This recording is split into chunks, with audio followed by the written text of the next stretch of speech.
Assalamualaikum warahmatullahi wabarakatuh. Kami dari kelompok 12, yaitu Yesin Veronica, Dwi Chandra Fahrul, dan Vita Loka Mawada, akan mempresentasikan materi menganalisis perekonomian terbuka kasus besar. Perekonomian terbuka. Perekonomian terbuka adalah perekonomian yang melibatkan diri dalam perdagangan internasional, ekspor dan impor, barang dan jasa, serta modal dengan negara-negara lain. Kegiatan ekonomi tersebut bisa dalam bentuk perdagangan produk barang dan jasa, pertukaran teknologi, dan sebagainya. Virus corona adalah virus baru penyebab penyakit saluran pernafasan. Virus ini berasal dari Cina. Gejala-gejala klinisnya yaitu demam, batuk pilek, gangguan pernafasan, sakit tenggorokan, dan letih atau lesu. Virus corona ini menyerang di 213 negara, salah satunya adalah negara Indonesia. Nah, jumlah positif corona di negara Indonesia per tanggal 22 April 2020 yaitu 7.418 orang, jumlah sembuhnya 913 orang, jumlah meninggalnya 635 orang. Dampak virus corona terhadap perekonomian. Dampak bagi Cina.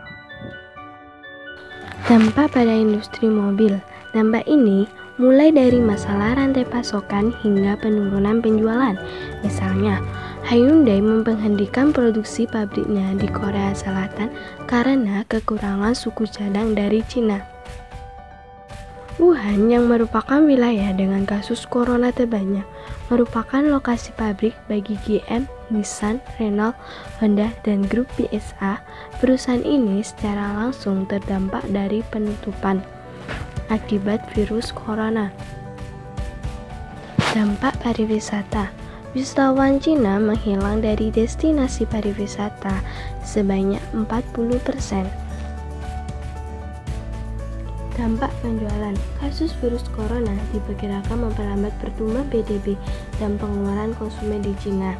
Hal ini nantinya akan mempengaruhi pasar ponsel cerdas di negara itu pada paruh pertama tahun 2020. Karena Cina memproduksi hampir 70% dari ponsel dunia. Tanda-tanda awal kekurangan pasokan produk terlihat dari cairnya stok Asus ROG Phone 2 di India saat ini dan rencana Xiaomi untuk meluncurkan Xiaomi Mi 10 yang sebelumnya diprediksi akan meluncur pada tanggal 11 Februari di Cina. Sejak ditutup pada tanggal 23 Januari 2020, tepat perayaan Imlek, yaitu saham di Cina anjlok sebesar 8%, sehingga banyak investor menarik saham dari Cina. Dampak virus corona bagi dunia. Bagi Indonesia, pemerintah Indonesia telah mengumumkan penghentian sementara impor hewan liar dari Cina. Dampak pariwisata.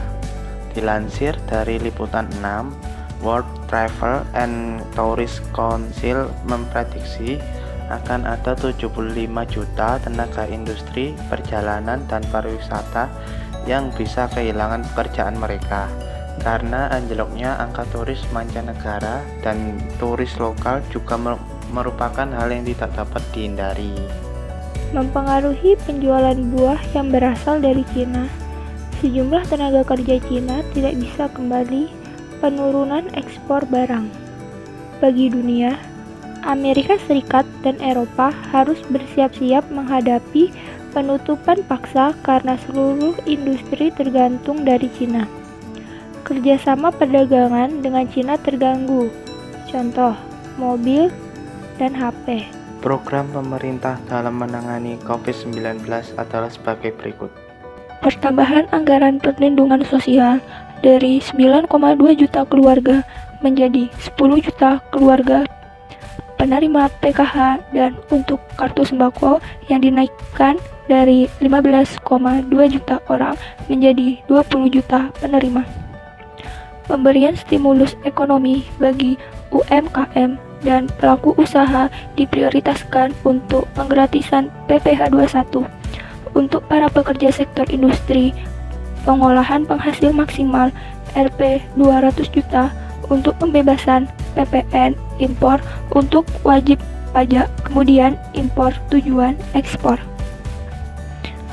Bidang non-fiskal dalam menjamin ketersediaan barang yang saat ini dibutuhkan, termasuk bahan baku industri, pemerintah melakukan beberapa kebijakan, yaitu penyederhanaan larangan terbatas, lartas ekspor, penyederhanaan larangan terbatas atau lartas impor, serta percepatan layanan proses ekspor impor melalui National Logistic Ecosystem.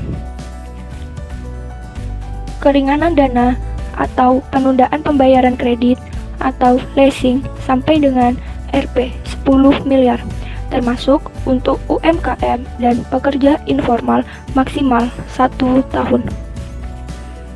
Anggaran bidang kesehatan bertambah yang diprioritaskan untuk perlindungan tenaga kesehatan, terutama pembelian APD, pembelian alat-alat kesehatan seperti tes kit, reagen, ventilator, dan lain-lainnya, dan juga untuk upgrade rumah sakit rujukan termasuk Wisma Atlet, serta untuk insentif dokter, perawat, dan tenaga rumah sakit, juga untuk santunan kematian tenaga medis, serta penanganan permasalahan kesehatan lainnya. Tambahan belanja dan pembiayaan APBN tahun 2020 untuk penanganan COVID-19 adalah sebesar Rp 405,1 triliun.